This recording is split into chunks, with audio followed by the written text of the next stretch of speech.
Esto es Podcast 101.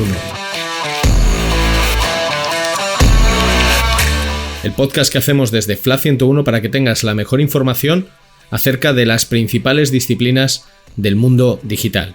Experiencia de usuario, diseño, analítica digital, desarrollo, negocio, innovación, todo ello en un solo podcast.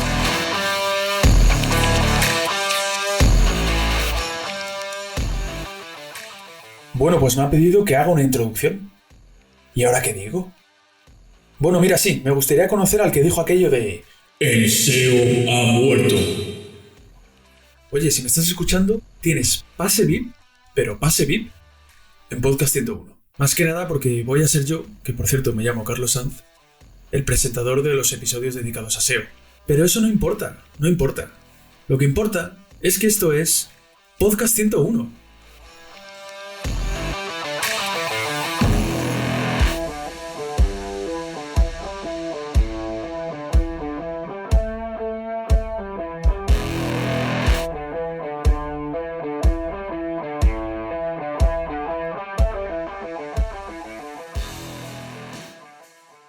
Muy buenas a todos y bienvenidos y bienvenidas a Podcast 101, un nuevo programa en el que abordaremos temáticas relacionadas con el marketing digital y, aunque en los primeros episodios nos centraremos en SEO o posicionamiento en buscadores, la idea es ir ampliando en el futuro con temas pertenecientes a otras áreas, a otras ramas del marketing digital como pueden ser UX, analítica digital o desarrollo web.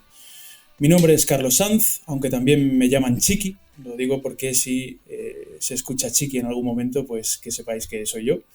Soy especialista SEO en la consultora digital FLA 101 y hoy me acompañan dos compañeros de profesión y de trabajo. Iván Bravo, ¿qué tal, Iván? ¿Qué tal? ¿Cómo estás? ¿Qué tal, Carlos? Iván Bravo es consultor SEO en FLA 101 y Max Sánchez, ¿qué tal, Max? ¿Qué tal, Chiqui? ¿Cómo estás? Max también es consultor SEO en FLA 101 y bueno, la temática que hemos escogido para inaugurar Podcast 101 es más bien una pregunta, ¿no? Una pregunta que seguramente muchos de los que nos dedicamos al SEO pues nos hemos planteado alguna vez a lo largo de nuestra trayectoria profesional, ¿no? Incluso personas que estén pensando en dedicarse a esto o se estén formando para ello, ¿no? La pregunta es, ¿se puede ser buen SEO sin saber de programación? Porque claro, todos sabemos que el SEO y la programación van de la mano, ¿no? Así que, respondiendo brevemente, Max, Iván, ¿qué opináis? ¿Se puede ser buen SEO sin saber de programación? Yo te diría que depende. Depende del alcance de lo que suponga saber de programación. Yo creo que unos mínimos siempre hay que saber para al final poder decir que eres buen SEO. Así que esa contestación breve te diría que unos mínimos seguro. Vale. ¿Iván? Yo estoy con Max.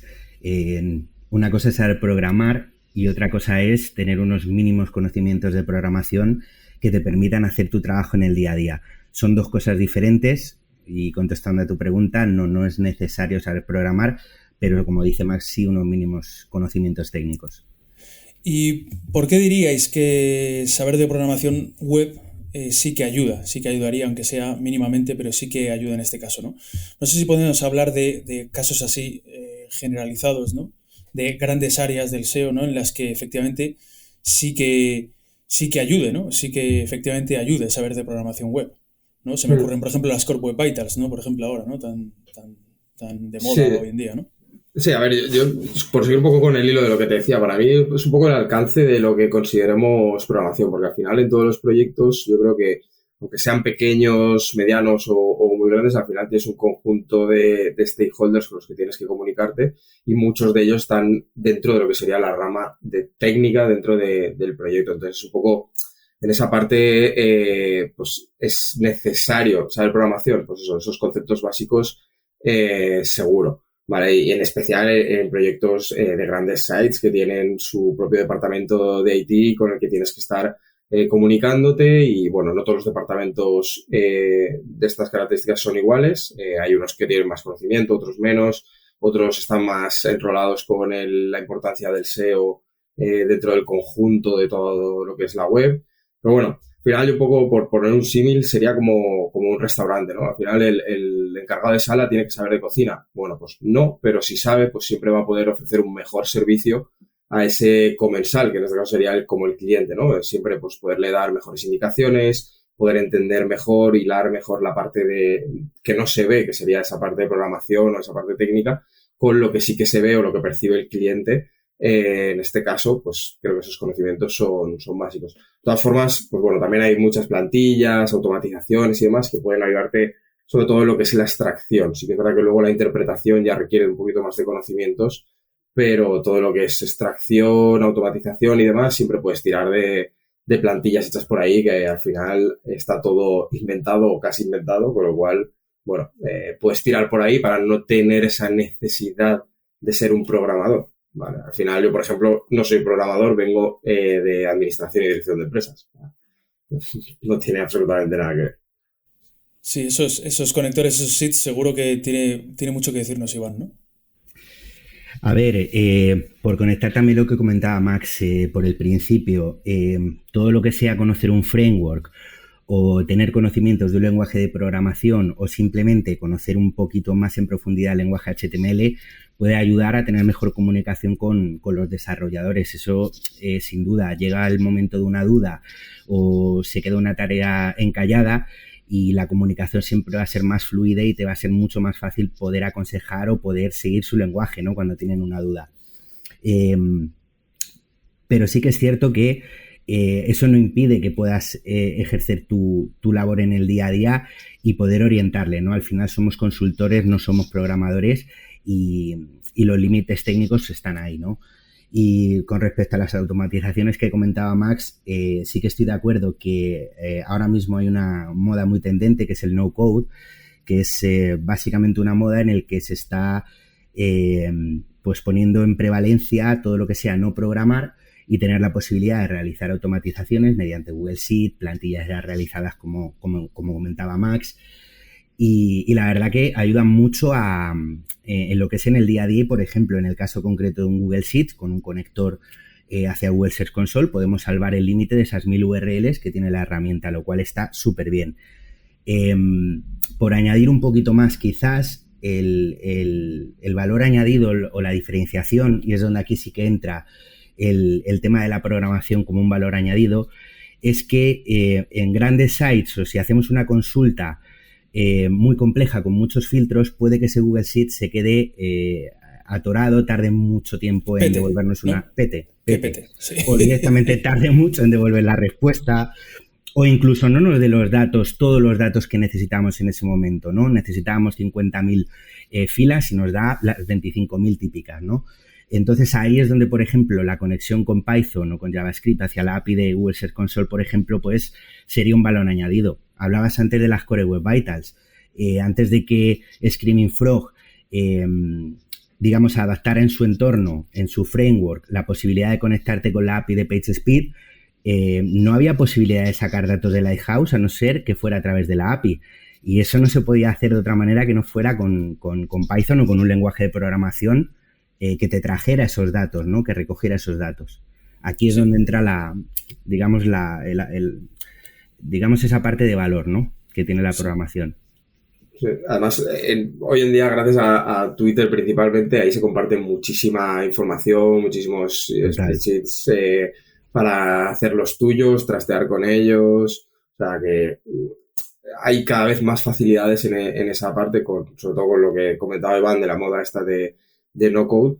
Y bueno, al final es hacer tuyo un poco la herramienta, digamos, que se está compartiendo para adecuarla a tu proyecto. Incluso he encontrado en casos que para intentar evitar saltar esos límites, quizá de rastreo, de procesamiento, pues bueno, al final acabas parcelando todo lo que es un proyecto. Al final un site de grandes dimensiones no puedes atacarlo a lo bestia, a lo bruto, tirándote contra todo porque es inviable. Entonces, bueno, al final vas haciendo parcelitas o con sitemaps o, bueno, delimitando la web como consideres o buenamente puedas, en muchos casos también, para poder hacer ese seguimiento y poder utilizar las herramientas que se están compartiendo. Sobre todo también hay mucha herramienta compartida, pues eso, de SEOs de otros países. Bueno, al final es ir buscando que seguro que algo está medianamente empezado para que tú le puedas dar ese último tiro. Sí, el fantástico no-code movement, ¿no? ¿No? Estás hablando que sí, que la verdad es que maravilloso las cosas que se hacen por ahí para facilitarnos, ¿no? El trabajo del día a día al SEO, ¿no? Está Bueno, acercando las aparecen... automatizaciones en el día a día a los SEOs este tipo de cuestiones, porque al final, a lo mejor nos metemos en otro tema y es otra cuestión, pero siento que el SEO está tendiendo mucho hacia el dato, ¿no? Hacia el data science. Y creo que ese punto de diferenciar en cómo presentamos los datos a un cliente, siento que es una tendencia que se está asentando mucho, ¿no? Y por aquí tiene que ver todo lo que estamos discutiendo, ya sea a través de plantillas o conectores o a través de programación. El caso es disponer de una cantidad de datos o de cada vez mejores y más datos, ¿no? Para hacer mejores propuestas a los clientes al final. Sí, pero bueno, para no centrarnos tanto en porque parece entonces que entonces la programación adquiere una importancia también muy grande, ¿no? Es verdad que en el mundo del SEO, ¿no? Pues aparecen tres figuras, ¿no? Uno es el SEO técnico, que estaría más relacionado con esto que estamos hablando, pero luego también hay otras figuras del SEO que pueden no saber de programación o no tienen ni siquiera por qué saber de programación, tener tener conocimientos de programación y sin embargo aportar muchas cosas buenas, ¿no? Como es el caso de el SEO de contenidos y el SEO estratégico, ¿no? Son dos perfiles diferentes también, ¿no? También de alguna manera relacionados a veces con el SEO técnico, pero ¿qué creéis que pueden aportar, ¿no? Estos perfiles que no necesitan saber especialmente de programación, ¿no? Como puede ser un SEO de contenidos o un SEO estratégico. Pues, a ver, para mí, realmente las tres figuras que has dicho podríamos dibujarlas en lo que sería un triángulo, ¿no? El vértice superior estaría como el SEO estratégico y en las bases podríamos tener el SEO de contenidos y el SEO técnico o ese perfil más de programación. Por mi experiencia, ciertamente en proyectos de tipo de medios de comunicación o relacionados con una fuerte carga de contenidos, sí que es verdad que esas figuras de SEO de contenidos no han requerido de por lo menos tener un conocimiento muy profundo de la parte técnica, ¿vale? De esos aspectos más de programación. Pero sí que es verdad que aquí todo suma, ¿no? Al final tener esa transversalidad pues ayuda mucho a que el proyecto pues al final fluya la información. Si no tiene esos tres vértices conectados, porque el SEO de contenidos no sabe absolutamente nada de programación y el SEO técnico tampoco tiene consciencia un poco de cómo desarrollar esa pata de contenidos. No digo que al final se meta cada uno en los roles o en las tareas del otro, pero sí que haya esa comunicación. Pues bueno, existen deficiencias en los proyectos. Y luego yo creo que la parte del SEO estratégico es un poco la que aúna un poco esa visión holística del proyecto. Al final es como hablamos, contenidos base, pero es que si por ejemplo, el SEO estratégico no tiene consciencia de lo que puede suponer un proceso de migración o de cómo adaptar una web al último update de Google que puede haber dicho que las Core Web Vitals van sí o sí para adelante, pues bueno, se producen esas ineficiencias y al final yo siempre he creído que la mejor forma de trabajar el SEO es de una forma holística, incluso metiendo a gente de negocio, UX, todo. O sea, al final es una pata o digamos que el SEO lo entiendo siempre como algo muy transversal a todo el proyecto. Así que al final, bueno, se tiene que retroalimentar. Sería un poco la conclusión de cómo interactúan esos tres perfiles. Pues yo no voy a aportar mucho más de lo que ya ha dicho Max, la verdad, porque estoy muy de acuerdo con él, que al final entiende el SEO con estas tres puntas del triángulo que ha comentado Max y creo que deben de complementarse. Al final, si lo que quieres ser es un consultor SEO independiente o lo más independiente que se pueda, conviene saber de estas tres patas, ¿no? Al final, por ejemplo, tú no puedes o no debes tomar una decisión de indexación y rastreo, por ejemplo, sin tener en cuenta el retorno que le va a aportar a tu cliente. Y seguro que a lo mejor una tarea que consideras importante, si lo pones encima de la mesa pensando en cliente, a lo mejor ya no lo es tanto. Entonces, por resumir y por intentar aportar algo más de lo que ya ha dicho Max, no entiendo a lo mejor esa parte del SEO sin estas tres patas, ¿no? Es cierto que puedes tener a lo mejor personalmente más cualidades para la parte estratégica o para la parte de contenidos o la parte técnica, pero al final, si eres un consultor SEO que te gusta trabajar en esto, te gusta picotear de las tres patas y tener conocimientos de las tres. Max, querías añadir algo, ¿no? Sí, que la parte de SEO de contenido sí que es verdad que en esos proyectos de medios de comunicación quizás es un poco más independiente a las otras dos, aunque sí que es verdad que al final, como decía, la figura esta del triángulo sí que acaba teniendo cierta relación con la parte estratégica. Por ejemplo, todo lo que puede ser la cobertura de un evento recurrente anual, como puede ser la declaración de la renta, puede ser la lotería, ese tipo de cosas.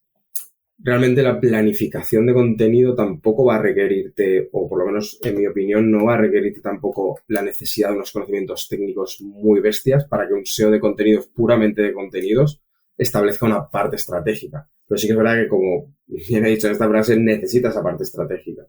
Pero respecto a conocimientos técnicos, pues quizá en esos casos o en este tipo de proyectos, bajo mi punto de vista, no sea tan necesario esa parte, pero al final sí que va a tener que conocer aspectos básicos, ¿vale? Porque al final todo está dentro de un mismo CMS y al final, pues, por ejemplo, vas a tener que conocer pues, su funcionamiento o posibles callejones sin salida que haya dentro de esa plataforma. Rápidamente, ¿creéis que es bueno depender tanto en algunos casos de los programadores?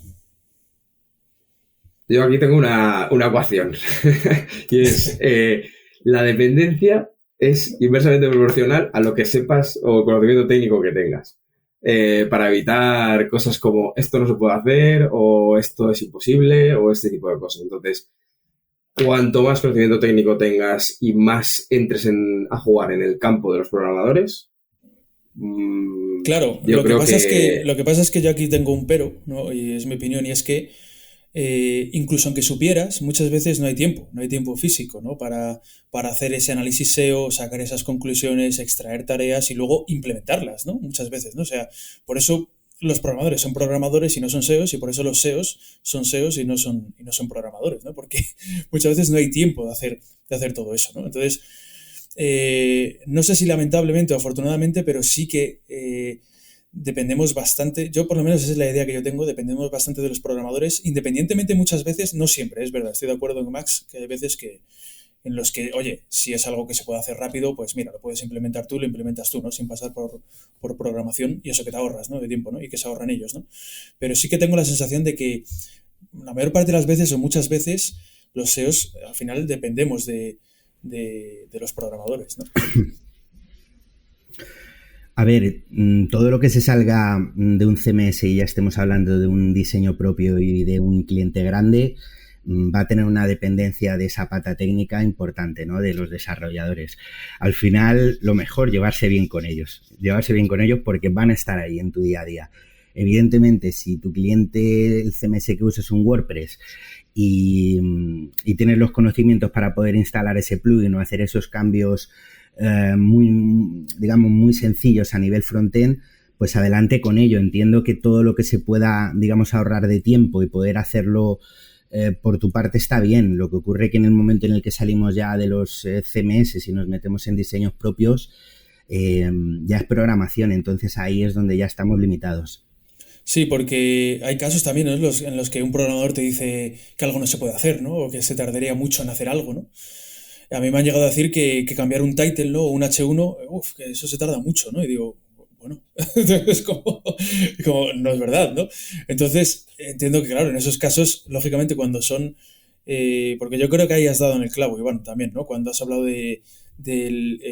cuando trabajas con CMS, con un WordPress o lo que sea, son cosas que prácticamente cualquier persona puede hacer, ¿no? Puede cambiar, ¿no? Pero sí que es verdad que por ejemplo, un title, un H1 es fácil de cambiar, pero cuando hablamos de cosas más complejas, ni con WordPress muchas veces, ¿no? Sí, yo ahí estoy un poco con Iván, ¿eh? Al final también hay un gran componente de gestión de personas.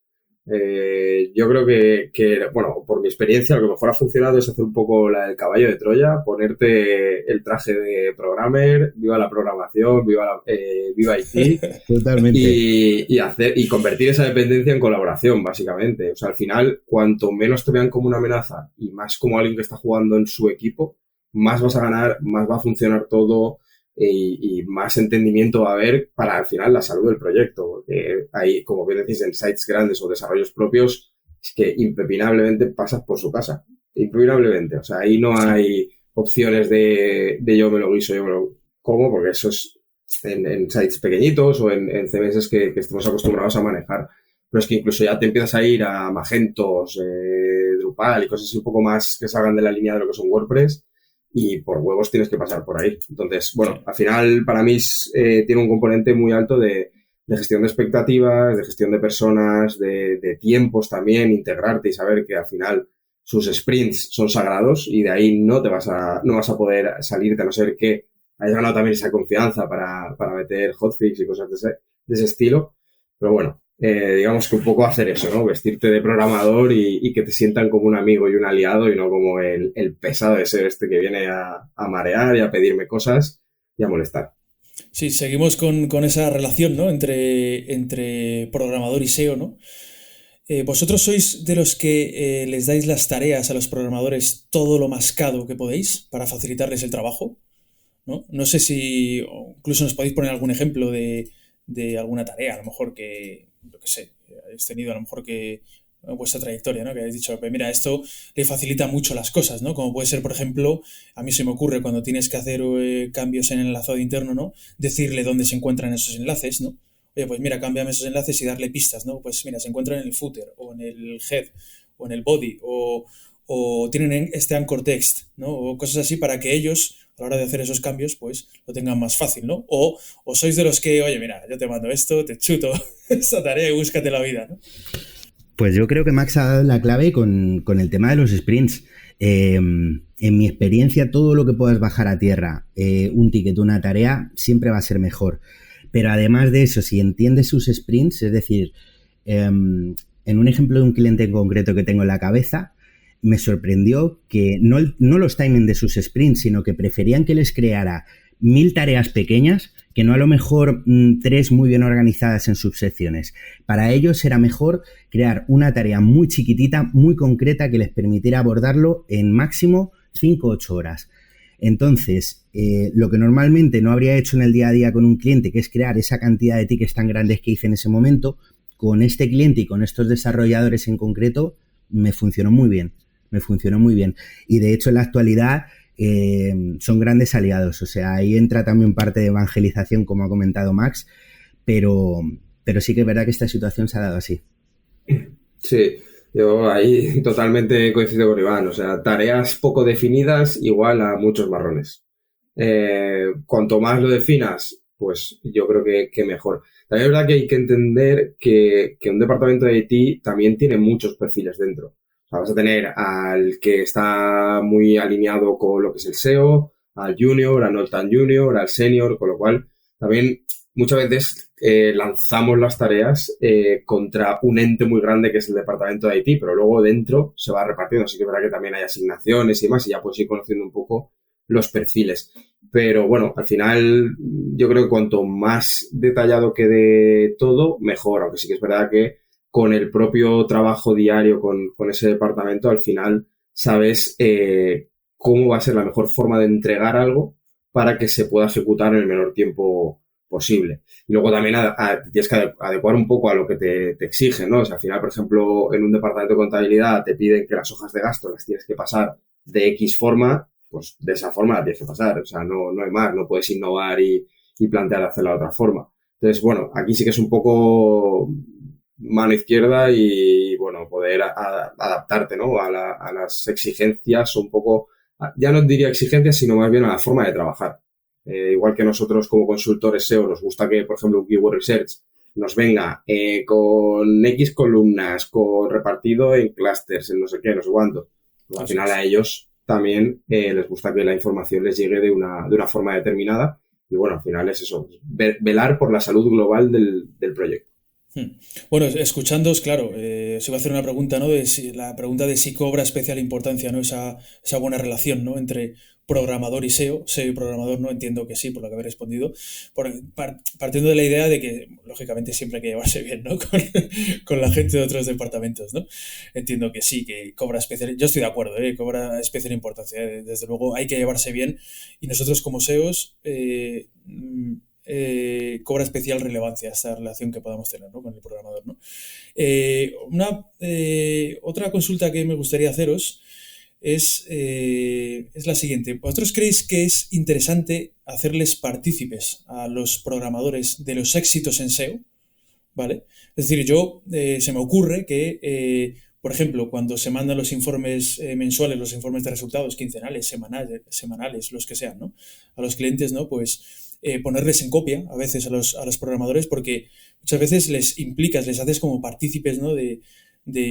Sí, bueno, parece que los SEO somos los que hacemos como la magia, pero luego están los programadores que son los que ejecutan, ¿no? La mayor parte de las acciones, y ellos eso muchas veces no lo ven. Ellos a veces, yo me pongo desde el punto de vista del programador y dice, bueno, yo hago una web, la web funciona y ya está, pero yo no sé si la web funciona, si rinde, si no rinde, si da resultados, si no.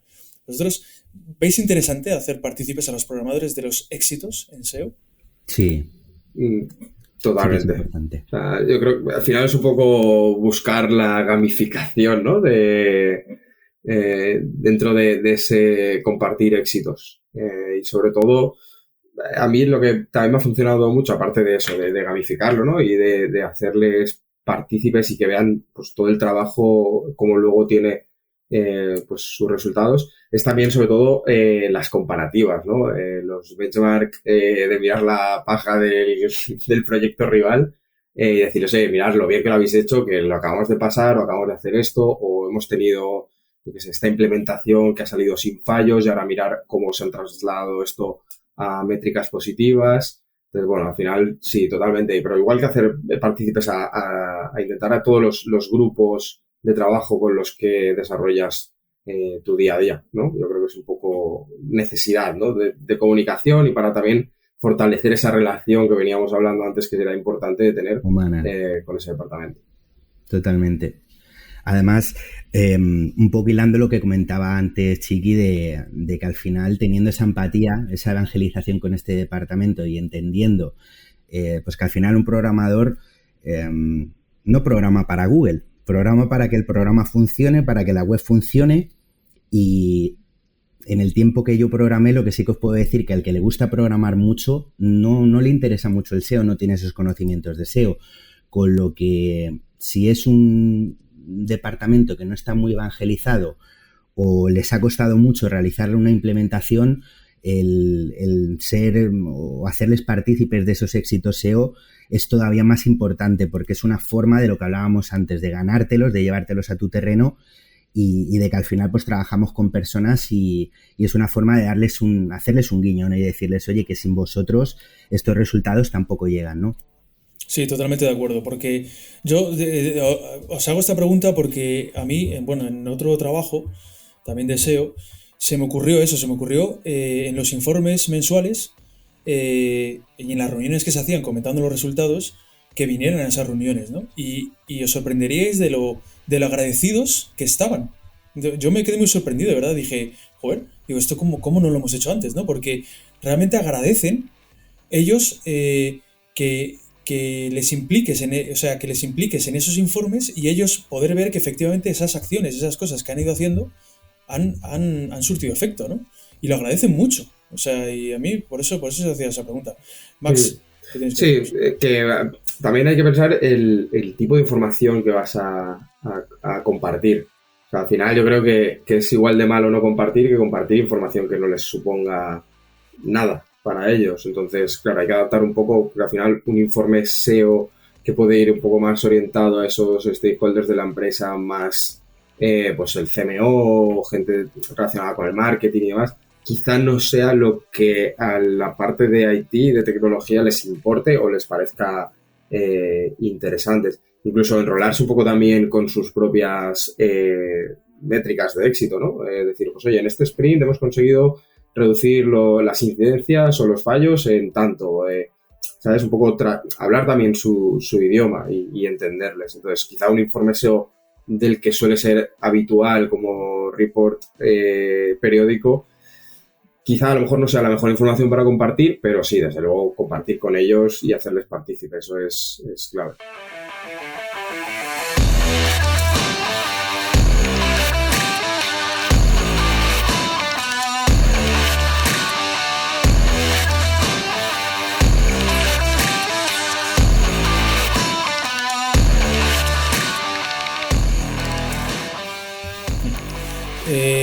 Ya sé que hemos hablado antes, hemos tocado el siguiente punto, ¿no? Pero no sé si tenéis algo más que añadir, queréis añadir algo más, ¿no? Porque bueno, existen y han existido casos, ¿no?, en los que el SEO más técnico de un site, ¿no?, pues tiene muchos fallos y sin embargo goza, ¿no?, de una gran visibilidad en Google y un buen posicionamiento en el buscador, ¿no?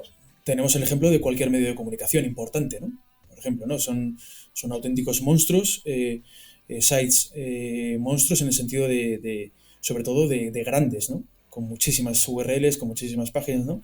Que normalmente suelen tener bastantes fallos técnicos y sin embargo, insisto, siguen rindiendo muy bien en Google, ¿no? Dicho éxito, se lo debemos a perfiles muchas veces que no tienen nada que ver con programación, ¿no? Como hablábamos antes, ¿no? Como el SEO de contenidos y los propios redactores. Ya no hablo del SEO estratégico, sino el SEO de contenidos, incluso ya ni siquiera SEO, que son los propios redactores, ¿no? Que no tienen ni siquiera por qué ser SEOs, aunque yo creo que ya bastantes conocimientos de SEO tienen, ¿no?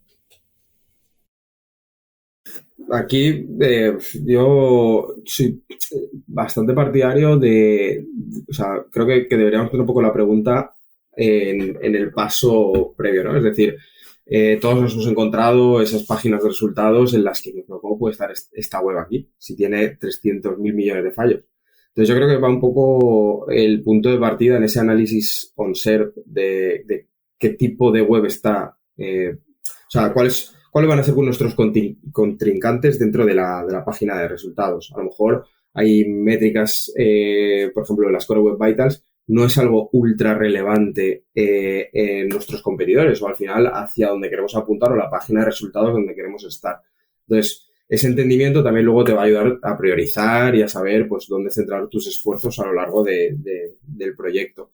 Entonces, por ejemplo, en ese caso de los medios de comunicación, pues quizá el SEO de contenidos o esa estrategia de contenidos tenga mayor peso que a lo mejor una parte técnica. Entonces, bueno, cada proyecto tiene sus propias características, pero sobre todo es entender un poco el terreno sobre el que vamos a jugar y quiénes están ahí, ¿no? Y cuáles son sus características, hacer esos análisis de competencia y ver un poco cómo está distribuyendo web o a qué tipos de web o a qué tipos de características dentro del proyecto está dando más relevancia a Google a la hora de posicionar un resultado. Yo estoy un poco con Max en referencia a saber el terreno de juego en el que estamos, ¿no?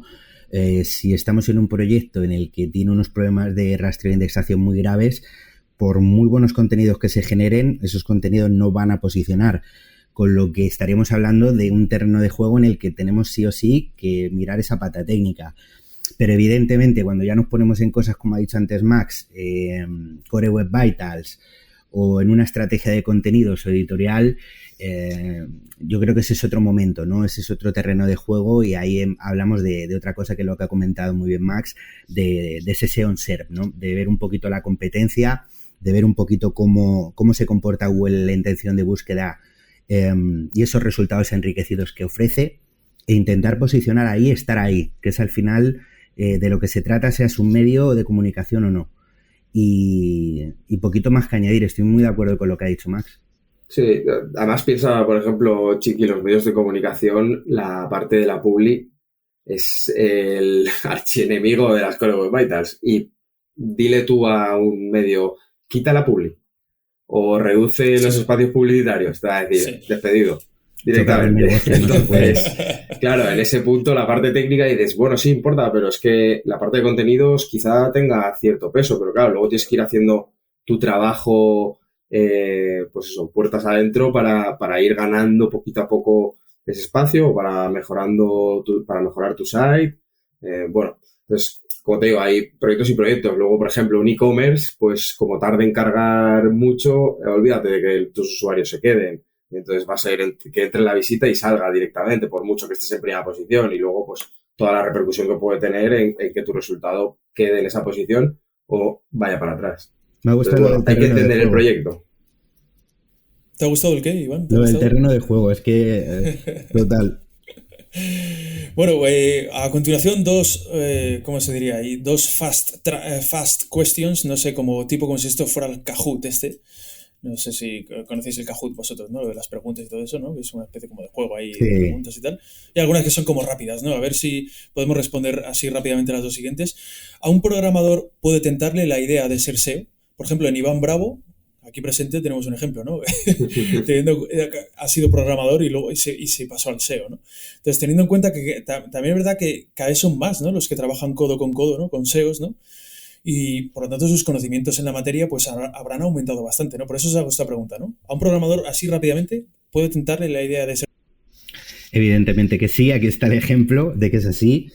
Y a ver, son dos mundos muy relacionados. Por ejemplo, nosotros los SEO tenemos muy en cuenta la jerarquía de encabezados, pero no es solamente una cuestión que afecta al SEO, es que es una cuestión también de buenas prácticas de programación. Es decir, alguien que controla de HTML o de CSS sabe perfectamente lo que estoy comentando de los encabezados. Entonces, una cosa es que haya muchos conocimientos técnicos que están muy ligados, pero luego es verdad que en el día a día un programador no podría trabajar como consultor SEO sin un paso de formación previo, ¿no? Por esa falta de costumbre de batallar con Google, por esa incertidumbre, por ese haberte envuelto en muchas batallas en según qué clientes grandes que te hacen adquirir mucha más experiencia.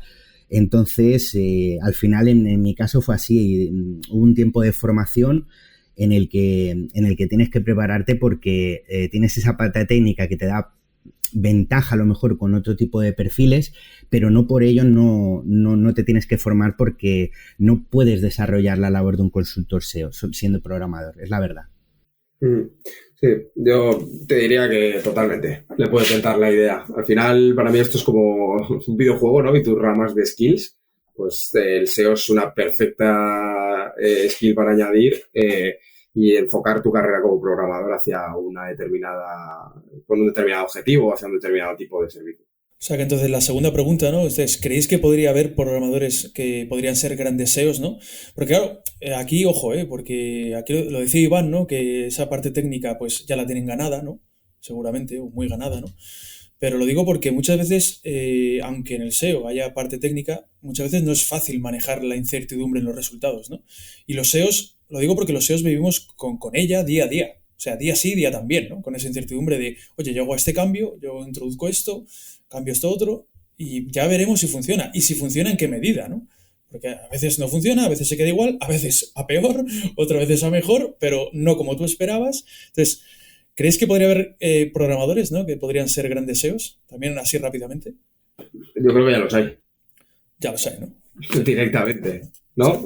No sé, Iván, si tienes tú ahora en mente algún nombre, pero desde luego en el SEO hispano hay muy buenos SEOs programadores o con un skill de programación muy heavy. Y de hecho sí que te diría que como tendencia de mercado, cada vez más la gente, la parte de programación, la parte técnica es un plus para diferenciarse. Digamos que yo creo que hace años el SEO era totalmente desconocido y con saber los conceptos básicos entrabas ya en el mercado en una posición bastante favorable. ¿Qué pasa? Que al final ese escalón ya está lleno, ya está empezando a llenarse y últimamente cada vez hay más SEOs, salen más SEOs. Entonces, la parte de programación es algo que te ayuda a diferenciarte mucho sobre una gran masa que cada vez va cogiendo más volumen. Por ejemplo, ahora, pues, Python. Python ya casi se está empezando a convertir en un must para cualquier programador. Entonces, bueno, hay muy buenos programadores, o sea, muy buenos SEOs con un skill muy alto de programación o parte técnica. Oye, ¿habéis llegado a pensar en algún momento mi trabajo no sería nada sin el programador o menos mal que están estos tíos o estas tías ahí, ¿no? Yo sí, yo por ejemplo sí, lo llego a pensar, digo, menos mal que están los programadores ahí ejecutando las cosas que yo les solicito, ¿no? Y al revés, que sería de ellos y nosotros también. También es verdad, sí. Sí, porque dirían, oye, programas una web y no rinde, o esto no me genera visitas, o qué. Oye, ¿no lo has programado teniendo en cuenta Google, o qué pasa aquí, no? No, pero ahora en serio, yo me he encontrado casos, perdona más que te he interrumpido, en los que el programador me ha salvado literalmente de unos días de muchísimo trabajo, porque he detectado a lo mejor un problema grave de indexación o rastreo, está dejando de rastrear una sección en concreto o varias en un momento determinado Googlebot, y el hecho de poder avisar a un programador y que esa implementación, ese cambio, se pueda realizar en horas o en cuestión de días, me ha hecho ahorrarme muchos quebraderos de cabeza y mucho trabajo. Es la verdad. Sí. A ver, para mí es un poco zapatero a tus zapatos, ¿no? O sea, esto es como un equipo de fútbol. Si esperas que el portero te salve el partido metiendo goles, quizá a lo mejor ese partido no lo vas a ganar, ni ese ni los siguientes. Luego puedes tener el portero goleador, como en el caso de Iván, que acaba de costar, que te mete el gol en el 93 y dices, dale, ya está, partido ganado. Existe. Pero sí, al final es una sinergia, ¿no? O sea, sobre todo ya en grandes proyectos. Tú tienes, pues, los analistas, los programadores y los SEOs. Creo que caemos muchas veces en el error de, siendo SEOs, que nos traten como programadores, que nos traten como analistas. Es un poco como esas ofertas de LinkedIn que se busca el especialista en Photoshop, redes sociales, Google, Screaming Frog, Python. Multitasking, ¿no? Ese Exacto. Multitasking que tanto les gusta, ¿no? A Exacto. algunas empresas, sí. Bueno, nos aproximamos ya al final de este episodio inaugural de Podcast 101. Como última pregunta antes de despedirnos, ¿qué le diríais a una persona? Porque claro, seguramente que algunos o varios de nuestros oyentes son personas que están pensando en dedicarse a esto del SEO o que están empezando, ¿no?, con esto del SEO, ¿no? Entonces, ¿qué les diríais a esas personas, ¿no?, que están pensando, ¿no?, en dedicarse a esto, ¿no?, o que acaban de empezar, ¿no?, que se están formando, ¿no?, y que no saben de programación y ven por todos lados términos como HTML, index, follow, canonical, códigos HTTP, el time to first byte, JavaScript, CSS, bueno, en fin, términos así como técnicos que están relacionados con programación, con lenguajes de programación, ¿no? ¿Qué les diríais? Pues yo, 4 cosas. Lo primero, que no le tengan miedo al código, que no muerde, que inspeccionando te aparece una pantalla, la consolita a la mano derecha y que te puedes meter a ver cosas, y es importante que afronten la parte del código. Luego, para todos estos términos y demás, a mí lo que me ha servido mucho en mi proceso de aprendizaje es tener como una especie de wiki propia, ¿no? Al final es como cuando estás leyendo algo en inglés, no entiendes una palabra, pues te pones a buscarla y la procesas, ¿no? Pues aquí es un poco igual. Intentar entender todos esos términos que te suenan a chino al principio, buscando ejemplos y al final pues hilándolo, ¿no? Sería como un poco de interlinking propio dentro de tu cerebro, ¿no? De ir conectando conocimientos. Luego, proyectos, tocar proyectos, que cojan un WordPress, que toquen el código de la plantilla, que si lo revientan que no pase nada. O sea, no de clientes, sino propios. Y luego Python. Para mí es, como he dicho antes, un must para los próximos años. Iván. Pues yo a esa persona le diría muy parecido a lo de Max, que necesita un tiempo de formación, pero que efectivamente que no se intimide por todos estos términos técnicos, porque al final no se trata de tener un dominio absoluto de los lenguajes de programación ni de saber programar. Se trata simplemente de poder desenvolverte en estos conceptos técnicos del día a día que vas a usar en el día a día y que, como muy bien ha dicho Max, con un poco de interés de esa persona y que le guste lo que está haciendo, lo tiene ganado, ¿no? Luego, con respecto al tema de Python, la verdad es que es un lenguaje de programación ahora mismo muy demandado, junto con JavaScript, que está pegando desde hace años atrás bastante fuerte también. Pero es cierto que Python, pues bueno, viene ya con muchas librerías ya hechas, muchas bibliotecas, librerías que ya permiten pues extraer los datos de forma muy sencilla y poder hacer muchas automatizaciones con 2 funciones, con 2 líneas de código de forma muy sencilla. Y todo lo que sea saber un poco de este lenguaje de programación puede ser un plus para esa persona, evidentemente. Pero no es indispensable saber programar. Sí, yo ahí añadiría también, ya que hemos estado, o que has hablado de que hay muchos términos y demás, que no caigamos en hacerla del torero con los clientes. O sea, tenemos un lenguaje que es el castellano muy rico y que podemos utilizar para explicar muchas cosas que al final creo que quedamos muy anclados a... Sí que es verdad que hay términos que en inglés obviamente se tienen que decir porque al final es el término en sí, pero que no caigamos quizá en esa parte de liarnos con muchas terminologías y demás, y que podamos bajarlo a tierra, porque al final no hay que olvidar que sí, está muy bien ser programador, ser estrategia, ser de contenidos, pero luego al final como consultores también tenemos que, o al final como parte dentro de una empresa, tenemos unos stakeholders a los que nos tenemos que dirigir y hablar su idioma. Era un poco lo que hablábamos antes de, oye, vamos a hablar el idioma de los programadores, ¿no? Para que al final ese equipo de IT nos tenga en consideración. Debería ser un poco camaleónico, sería el requisito, ¿no? Para alguien que está empezando. Totalmente. Iván, Max, pues nada, os agradecemos que hayáis participado en este episodio. Esperamos que hayáis pasado un buen rato, ¿no? Ha sido un buen rato, yo creo. Hemos pasado un buen ratito, chiquillos. Está bien. Un buen ratito hemos pasado, ¿no? Y bueno, espero veros, ¿no? En futuros podcasts, ¿no? Pues hablando de cosas igual de interesantes que esta, o más, ¿no? Más interesantes, ¿no? Y por supuesto, gracias a todos los oyentes por escucharnos. Deseamos que hayáis disfrutado y recordad que podéis seguirnos en LinkedIn, Twitter e Instagram de Flat101 y en nuestro canal de YouTube. Hasta la próxima. Gracias. Hasta luego. Gracias.